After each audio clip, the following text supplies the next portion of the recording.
విజయ్ని స్ట్రెచ్చర్పై చూసి జ్యోతి ఒక్క క్షణం నిశ్చేష్టురాలై ఆగిపోతుంది. ఆమె కళ్ళలో గతం మెదులుతుంది.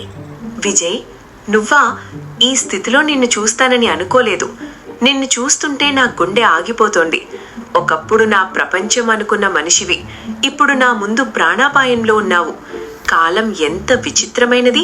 నిన్ను మరిచిపోవాలనుకున్న చోటే నిన్ను కాపాడాల్సి వస్తోంది. రాజమ్మ ఏడుస్తూ జ్యోతి కాళ్లపై పడబోతుంది. ఆమె ముఖంలో భయం, పశ్చాత్తాపం స్పష్టంగా కనిపిస్తున్నాయి. జ్యోతి, నా కొడుకుని కాపాడు తల్లి. మా తప్పులు క్షమించు. మేము చేసిన అన్యాయానికి వాడు శిక్ష అనుభవిస్తున్నాడు. వాడిని వదిలేయకు. నీ కాళ్ళు పట్టుకుంటాను తల్లి. నా వంశదీపాన్ని ఆరిపోకుండా చూడు. నువ్వు తప్ప మాకింకెవరూ దిక్కులేరు. ఈ ఒక్కసారికి మమ్మల్ని కరుణించు. జ్యోతి రాజమ్మను ఆపి గంభీరంగా మాట్లాడుతుంది. ఆమె కళ్లలో దృఢ నిశ్చయం కనిపిస్తుంది. నేనిక్కడ డాక్టర్ని అత్తయ్య. నా బాధ్యత నేను నెరవేరుస్తాను. కానీ నాదొక్క నిబంధన. విజయ్ ప్రాణాలు కాపాడిన వెంటనే నేనిక్కడి నుండి వెళ్ళిపోతాను. ఆపరేషన్ తర్వాత నాకు మీకు ఎలాంటి సంబంధం ఉండదు. ఇది నా ఆఖరి సేవ. విజయ్ కోలుకున్నాక నా మొహం కూడా చూడకూడదు. ఇది మీరు నాకిచ్చే మాట. ఆపరేషన్ థియేటర్ బయట లైట్ ఆరిపోతుంది. జ్యోతి అలసటతో బయటకు వస్తుంది. జ్యోతి రాత్రనక పగలనక శ్రమించి విజయ్ని మృత్యువు నోటి నుండి కాపాడుతుంది.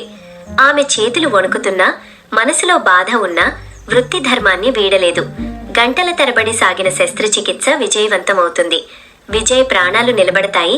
కానీ జ్యోతి మనసులో గాయం మాత్రం అలాగే ఉంది. జ్యోతి ఏమీ మాట్లాడదు. గాఢ నిద్రలో ఉన్న విజయ్ చేతిలో విడాకుల పత్రాలను ఉంచి ఒక్కసారి అతని ముఖం చూసి వెనుతిరగకుండా వెళ్ళిపోతుంది.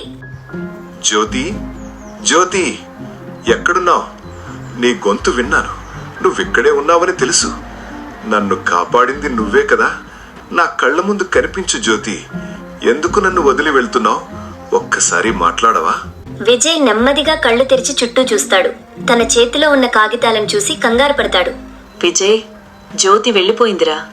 ఆమెకు వేరే పెళ్ళైపోయింది. ఆమె తన భర్తతో చాలా సంతోషంగా ఉంది. నిన్ను కాపాడటానికి ఆమె ఒక నిబంధన పెట్టింది. నిన్ను బతికించి తను వెళ్ళిపోతానని చెప్పింది. ఆమె ఆత్మగౌరవాన్ని మేము దెబ్బతీశాం. అందుకే ఆమె ఈ నిర్ణయం తీసుకుంది. నీ చేతిలో ఉన్నవి విడాకుల పత్రాలు. ఆమె మనల్ని శాశ్వతంగా వదిలేసింది. రాజమ్మ కన్నీళ్లతో విజయ్కి అబద్ధం చెబుతుంది. జ్యోతికి పెళ్లైందని. విజయ్ గుండె పగిలినట్లుగా ఆ కాగితాలను చూస్తూ ఉండిపోతాడు. జ్యోతి తన వృత్తిలో ఉన్నత శిఖరాలను అధిరోహిస్తుంది. సమాజ సేవలో తృప్తిని పొందుతుంది. విజయ్ కూడా జ్యోతి సంతోషంగా ఉందని నమ్మి సీతతో కలిసి కొత్త జీవితాన్ని ప్రారంభిస్తాడు. ప్రేమ అంటే త్యాగం మాత్రమే కాదు, ఆత్మగౌరవం కూడా అని జ్యోతి నిరూపించింది. త్యాగమే ప్రేమకు పరమార్థమని చాటిన జ్యోతి కథ సుఖాంతమవుతుంది.